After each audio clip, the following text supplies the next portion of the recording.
Hello everyone, welcome back to my channel. We study 247 Think Less Study More. So I'm back again with another video. आज हम topic करने वाले हैं adjective. जैसे कि जो लोग नए हैं, let me tell you, we are preparing for T triple S B P A S P A and J J A. तो अगर आप नए हैं चैनल पे तो सबसे पहले आप सब्सक्राइब कर लीजिए, बिकॉज मैं यहाँ पर 2-3 सीरीज आपको करा रहा हूँ और अभी से हम लोग मेंस को टारगेट कर रहे हैं। ठीक है, तो जो आपकी बहुत ही क्रूशियल पोस्ट आई हैं, and this is a golden opportunity for all of you. हम उसी की तैयारी करते हुए यहाँ पर हम लोग A to Z सब कुछ करेंगे। और आज का सेशन ग्रामर मास्टरी सीरीज का क्लास नंबर 8 है। And do subscribe and like at least. देखिए, मैं आपके लिए अगर इतनी मेहनत करता हूँ तो आपको भी कम से कम मेरे लिए सिर्फ इतना करना पड़ेगा, at least share as much as possible and at least like the session, because there is so much time and effort involve when we make or create a session. So I expect the same from you as well. So do like, comment and share. Like if you have any suggestions, if you have any concerns, do let me know. I'm always there to help you out in any kind of situation. So हम इसकी तैयारी करेंगे। जो लोग नए हैं वो मेरी प्रीवियस वीडियोस को देखिए, आई बटन पे क्लिक करिए, you will get the playlist. इस एग्जाम के लिए, पुराने एग्जाम्स के लिए भी, चाहे एग्जाम कोई सा भी हो, आपको काफी ज्यादा हेल्प मिलने वाली है। मेरी ऐसे की वीडियोस देखिए, पुरानी प्लेलिस्ट के अंदर है। सुप्रीम कोर्ट की तैयारी कराई थी, आज का सेशन हम दिल्ली हाई कोर्ट के लिए करा रहे हैं, एंड ट्रस्ट में सब कुछ कराएंगे। देखिए, बहुत जल्दी मैं आप लोगों के लिए एक अनाउंसमेंट कर देता हूँ कि I am going to start English assignment daily और वोकेबलरी की प्रैक्टिस आपकी, जो कि टीयर 1 में और टीयर 2 दोनों में हेल्प करेगी। मैं एक फ्री कोर्स लॉन्च कर रहा हूँ जिसमें आपको डेली पीडीएफ मिलेंगी फॉर योर इंग्लिश असाइनमेंट, मिलेगा एक उसमें, और उसके अंदर आपकी वोकेबलरी मिलेगी, all dedicated to court exam only. वो आपकी हेल्प करेगी आपको बहुत ज्यादा, and it is completely free of cost for all of you. So do enrol in that. आपको वहीं पर मेरी वेबसाइट के ऊपर you will get a course, आपको कल तक वो विजिबल हो जाएगा। ठीक है, सो लेट्स गेट स्टार्टेड। आज का टॉपिक है adjectives, very very important, super duper important for our exam. चलिए, एडजेक्टिव क्या होता है? Adjective is a word that describes a noun, noun phrase or pronoun and provides more information. वही एक ऐसा वर्ड जो नाउन के बारे में इंफॉर्मेशन देता है, हमें बताता है। हमने नाउन पढ़ा, प्रोनाउन पढ़ा, उसके बारे में हमने देखा। अब बात करें एडजेक्टिव्स की, तो एडजेक्टिव जो नाउन की विशेषता बताता है, ठीक है, और या तो वो नाउन से पहले भी आता है, कभी कभी नाउन के बाद भी आता है। An adjective that comes before a noun is an attributive adjective, और जो नाउन से पहले आता है उसको एट्रीब्यूटिव एडजेक्टिव भी बोलते हैं। आपको मेरे सेशंस के अंदर थोड़ी थोड़ी लिटिल एक्स्ट्रा इंफॉर्मेशन मिलेगी अगर आप अपने आंसर्स को इस तरीके से फ्रेम आउट करेंगे मेंस में। So trust me, it is going to create a very good impression. So an adjective that comes after a noun is a predicative adjective. जो कि noun के बाद आता है उसको बोलते हैं predicative. क्योंकि ये definition तो सभी लोग लिखेंगे, लेकिन अगर आप ये लिखते हैं तो you will get some good marks. Trust me. अब बात करते हैं types of adjectives की। तो सबसे पहले descriptive adjectives हैं हमारे पास, फिर numeral adjectives हैं, quantitative adjectives हैं, demonstrative adjectives हैं, interrogative, possessive, proper, exclamatory. Last में मैंने आपसे डिस्कस किया है, very important, that is degree of adjectives. ये भी पूछ लेता है। अच्छा, अगर मैं आपसे एक सवाल करता हूं, बताइए, एग्जाम में क्वेश्चन आ गया कि, sorry, what is a positive degree of adjective, तो मुझे आपसे ये जानना है कि आप इसको कैसे एक्सप्लेन करेंगे, आप लिखेंगे क्या? आप वो आंसर जो वहां लिखते हैं एग्जाम में, आपको वो आंसर यहाँ लिखना है इन द कमेंट बॉक्स। मुझे बताइएगा so that I can see कि आपको उसमें कितने मार्क्स मिल सकते हैं। अगर आपके पास ये क्वेश्चन आता है what is a positive degree, so what is going to be your answer in the examination. Let's say assume कि आप एग्जाम में लिख रहे हैं। चलिए, मैं आपका देखूंगा एंड रिव्यू करके आपको बताऊंगा। पहली बात करते हैं डिस्क्रिप्टिव एडजेक्टिव की।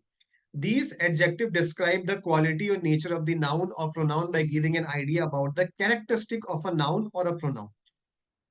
देखिए, ये एडजेक्टिव जो क्वालिटी को या नेचर ऑफ द नाउन को डिस्क्राइब करते हैं, उसके कैरेक्टरिस्टिक्स के बारे में बात करते हैं। ओके। जैसे अपीयरेंस, पॉजिटिव और नेगेटिव पर्सनैलिटी, कलर हो गया, शेप हो गया, साइज हो गया, टाइम हो गया, sound, touch, taste, basically everything. Okay, descriptive adjective. So I have a pink book, book के बारे में बता रहा हूँ, कैसी बुक है, पिंक है, डिस्क्राइब कर रहा हूँ, डिस्क्रिप्टिव हो गया adjective. Very simple. Next category, numeral. Numeral शब्द आया नंबर से, ठीक है। नंबर मतलब first, second, one, two, three, all these are numbers, right. So numeral adjectives किसके बारे में बात करेंगे? हाउ मेनी थिंग्स और persons are meant, they represent numeral value. Simple. They are further divided into two kinds. अच्छा, इसके भी अलग अलग काइंड्स होते हैं, डिफरेंट टाइप्स होते हैं। डेफिनेट न्यूमरल एडजेक्टिव्स होते हैं और इनडेफिनेट न्यूमरल एडजेक्टिव्स भी होते हैं, एंड डिस्ट्रीब्यूटिव न्यूमरल एडजेक्टिव्स भी होते हैं। यू कैन राइट, लाइक अगर इस तरीके से क्वेश्चन आ जाता है कि what is a numeral adjective, so you can write it down as well. So definite मतलब जिसमें हमें पता होता है, वन है, टू है, फर्स्ट है, सेकंड, थर्ड है। इनडेफिनेट हमें नहीं पता होता, few, some, okay.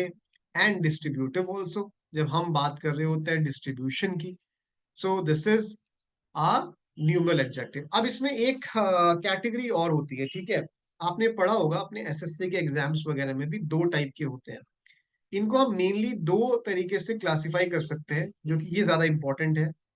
Cardinal, okay, and ordinal. So cardinal क्या होता है?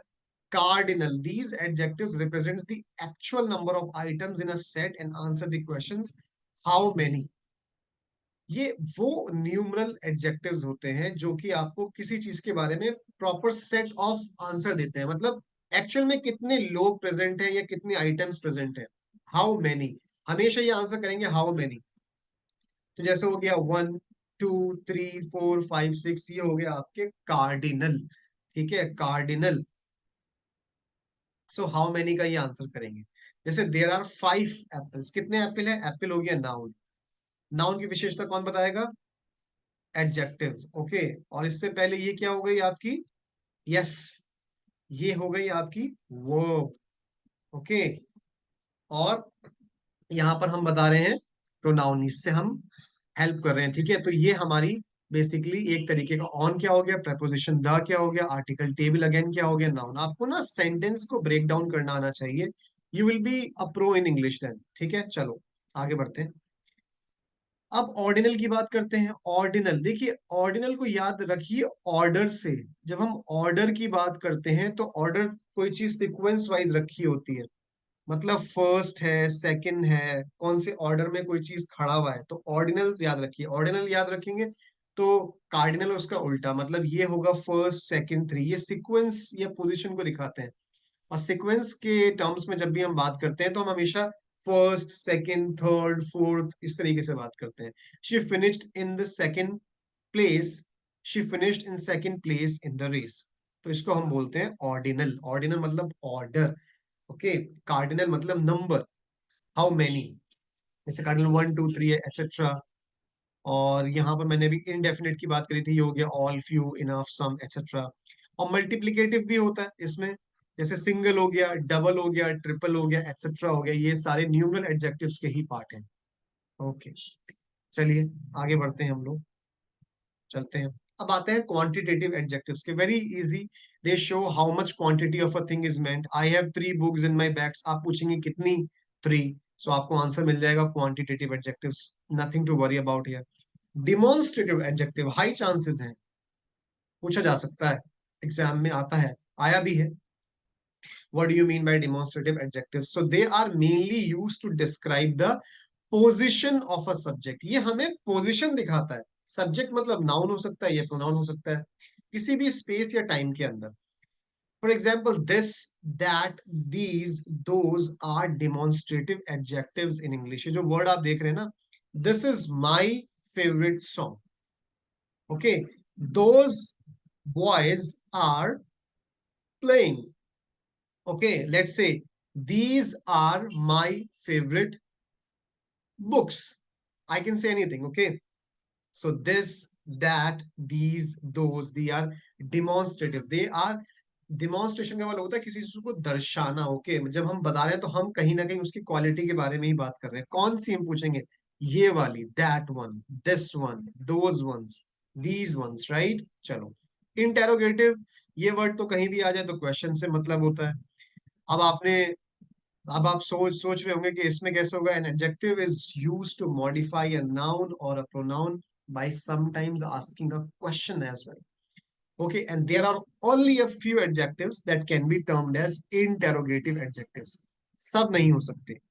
So they are, कौन सा हो सकता है सबसे कॉमन? whose, what, which। मैं आपको बता देना चाहता हूँ, आपके क्वेश्चंस इस टाइप से भी आ सकते हैं एग्जाम में। इसको एक्सप्लेन करिए, whose, what and which। तो आप लिखेंगे क्या? आपको पता तो है, लेकिन आप लोग लिखेंगे क्या? what क्या होता है, which क्या होता है, whose क्या होता है? मैंने अगर क्वेश्चन पूछा तो कैसे पूछा? whose book is this। देखिए, मैंने बुक के साथ लगाया है, तभी ये एडजेक्टिव हुआ। whose book, किसकी बुक है ये, ठीक है। whose book, तो मैं यहाँ बुक को डिफाइन कर रहा हूँ, whose book is this, ठीक है। ध्यान रखिएगा, इंटेरोगेटिव लाइक एडजेक्टिव्स में हम कभी कभी जो प्रोनाउंस होते हैं, जैसे पजेसिव प्रोनाउन या पजेसिव एडजेक्टिव, उसमें कंफ्यूजन क्रिएट होता है, लेकिन नहीं करना है, ठीक है। अब आते हैं पजेसिव एडजेक्टिव्स। मतलब ये रिप्रेजेंट करेंगे पोजेशन को या क्वालिटी को। For example, my, your, his, her, their, its, whose, ठीक है। ये हो गए आपके possessive adjective. Like this is my classroom, तो मैं क्लासरूम को डिफाइन कर रहा हूँ, क्या बता रहा हूँ? यह मेरा क्लासरूम है, ठीक है। माई क्लासरूम, क्लासरूम नाउन है, उसको डिफाइन करने वाला यहाँ माई है। और माई क्या होता है? पोजेसिव एडजेक्टिव होता है इस केस में, ठीक है। तो ये सारे आपके पोजेसिव एडजेक्टिव्स के तौर पे काम करते हैं। पजेसिव प्रोनाउन भी होते हैं, वो भी मैं आपको बताऊंगा। लेकिन जैसे आपने बोला माई नेम इज, तो ये आपको बताना है कि इस सेंटेंस में ये पजेसिव एडजेक्टिव का काम कर रहा है या पजेसिव प्रोनाउन का काम कर रहा है, ठीक है। अब आते हैं प्रॉपर। प्रॉपर का मतलब वही है, type of adjective that relates to the proper noun. Proper noun हमने पढ़े थे, proper noun, common noun. So when a proper noun describes a noun or a pronoun, then the adjective called a proper adjective. For example, Japanese cars are very fast. So हम क्या बात कर रहे हैं? Japanese car के बारे में बात कर रहे हैं, ठीक है। तो कार्स तो ऑलरेडी है, लेकिन यहाँ हमने जापानीज डाल दे के जापान की कार के बारे में बात हो रही है, तो हमने यहाँ पर ये एडजेक्टिव की तरह एक्ट कर रहा है, ये प्रॉपर एडजेक्टिव हो गया। फिर आते हैं exclamatory. The word sometimes used as an exclamatory adjective as well. What a beautiful day। So ये एक तरीके का पूरा आपका क्या है, ये एक्सक्लेमेटरी एडजेक्टिव ही है। What a beautiful day, right. Okay, मैंने आपको पहले भी एक्सप्लेन किया था। अब आ जाते हैं मेन चीज पे, जो कि एग्जाम में और भी इंपॉर्टेंट तरीके से आपसे पूछा जा सकता है, डिग्री के बारे में। तो डिग्री क्या होती है? डिग्री एडजेक्टिव में जब हम कंपैरिजन करते हैं और जब हम डिफरेंट लोगों के बारे में बात कर रहे होते हैं, या हमारे पास किसी भी तरीके का कंपैरिजन हो जाता है, या हमें किसी चीज को बेस्ट बताना है या लीस्ट बताना है, तो हम हमेशा डिग्री का इस्तेमाल करते हैं। तो आपसे एग्जामिनेशन में क्वेश्चन पूछ सकता है, what do you mean by positive degree, बताओ। हम क्या बोलेंगे? The basic form of an adjective used to describe a noun without making any comparison. यहाँ कंपैरिजन नहीं कर रहे, तो इसको बोलते हैं हम पॉजिटिव डिग्री। जैसे मैंने बोला द कैट इज फास्ट, ये नहीं बोला फास्टर, नहीं बोला मैंने, कंपैरिजन नहीं किया, फास्ट बोला।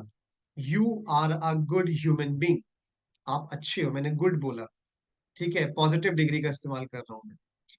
अब आ जाते हैं सेकंड पे, और इसमें हमेशा ये बेस एडजेक्टिव रहता है, इसके साथ कोई वर्ड नहीं लगता। ये रूल आप हमेशा याद रखेंगे, no word is being used. बात करते हैं कंपैरेटिव की। कंपैरेटिव का मतलब ही हो गया कंपैरिजन। कंपैरिजन या तो हमेशा दो चीजों में होता है। दो चीज मतलब चीज हो सकती है, पर्सन हो सकता है, प्लेस हो सकता है। तो हम कंपेयर कर रहे हैं नाउन को, because we are talking about adjectives, right. तो they are typically formed by adding er to shorter adjectives or using more before longer adjectives. इसमें भी हमें एक रूल याद रखना है, या तो हम समटाइम्स ऐड कर देते हैं er को, जो शॉर्टर वाले एडजेक्टिव्स होते हैं, ठीक है। और कभी कभी जब जैसे बहुत लॉन्ग वर्ड्स होते हैं, और इसमें भी रूल्स है, वो मैं आपको कभी फिर बताऊंगा दूसरे सेशंस में, बट वो बहुत लंबा हो जाएगा कि इरेगुलर कौन से होते हैं, सिलेबल वाले कौन से होते हैं, ठीक है। तो यहाँ पर हम ई आर का इस्तेमाल करते हैं, या लॉन्ग वाले में हम मोर का इस्तेमाल करते हैं। जैसे हम ये नहीं बोलते इंटरेस्टिंगर, ओके, हम बोलते हैं मोर इंटरेस्टिंग या मोस्ट इंटरेस्टिंग, तो यहाँ हम मोर का इस्तेमाल कर रहे हैं। या हमने जैसे बोला फास्ट, तो फास्ट में हम क्या करते हैं, ई आर लगा देते हैं, the cheetah is faster than the lion. तो एडजेक्टिव प्लस देन, ये यहाँ पर रूल काम आता है। क्या काम आता है, रूल काम आता है। क्वेश्चन आएगा तो प्रॉपर तरीके से एक्सप्लेन करेंगे, डिफाइन करिए, रूल्स लिखिए, खूबसूरती के साथ एग्जांपल्स दीजिए, उसको एक्सप्लेन करिए according to the marks of the examination. आती है बात सुपरलेटिव। सुपरलेटिव का मतलब बिल्कुल सुपर की बात कर रहे हैं, ठीक है। तो यहाँ पर हम ये तब करते हैं जब हम तीन या उससे ज्यादा चीजों को किसी एक इंडिविजुअल से कंपेयर कर रहे हो, ठीक है, या इंडिविजुअल्स को आपस में कंपेयर कर रहे होते हैं। तो typically formed by adding EST, बहुत सिंपल है। हमेशा शॉर्टर एडजेक्टिव्स के साथ या तो हम ईएसटी लगा देते हैं या हम मोस्ट भी लगा देते हैं। जैसे अगर हमें बोलना है कि चीता फास्टर है लायन से, तो मैंने क्या बोला, the cheetah is faster then lion. लेकिन अगर मुझे बोलना है कि फास्ट, सबसे ज्यादा तेज जानवर चीता ही है, तो चीता is the fastest land animal. तो यहां पर मैंने क्या किया, यहां पर भी हम लोग क्या कर रहे हैं, मोर देन टू नाउन्स को कंपेयर कर रहे हैं। लेकिन आप हमेशा याद रखिएगा, सुपरलेटिव डिग्री से पहले हमेशा द यूज होता है। आर्टिकल कौन सा यूज होता है, द। सो द हमेशा यूज होगा, ये बात आपको ध्यान रखनी है। Okay, mirror mirror on the wall, ये लिखा हुआ है, who is the fairest of them all. इन सब में किसके हुआ, who is the fairest, who is your most favourite actor. हम बोलते हैं ना मोस्ट फेवरेट एक्टर, हमने यहाँ पर मोस्ट का इस्तेमाल किया। what or which is the longest tunnel, okay, which is the longest building in the world, okay, in this way। एक चीज आपको याद रखनी है, कभी कभी इरेगुलर कंपैरेटिव्स भी होते हैं। जैसे हम गुड का बेटर होता है, बेस्ट होता है, लिटिल का लेस होता है, लीस्ट होता है। सो ये हमेशा आपको ध्यान रखना है। So these are irregular comparative. जैसे हमने इरेगुलर वर्ब्स के बारे में पढ़ा था, ऐसे ही इरेगुलर कभी कभी कंपैरेटिव्स भी होते हैं। रूल सब सब जगह सेम चलते हैं, it's not like any different difference is there. तो यही था आज का session. So thank you so much everyone, I hope you like this session. If you do like this session, please hit the like button. At least this is the thing which I can expect from you, and do share. So this is We Study 247 signing off for today. Thank you so much. I'll meet you in the next class. Take care. Bye bye.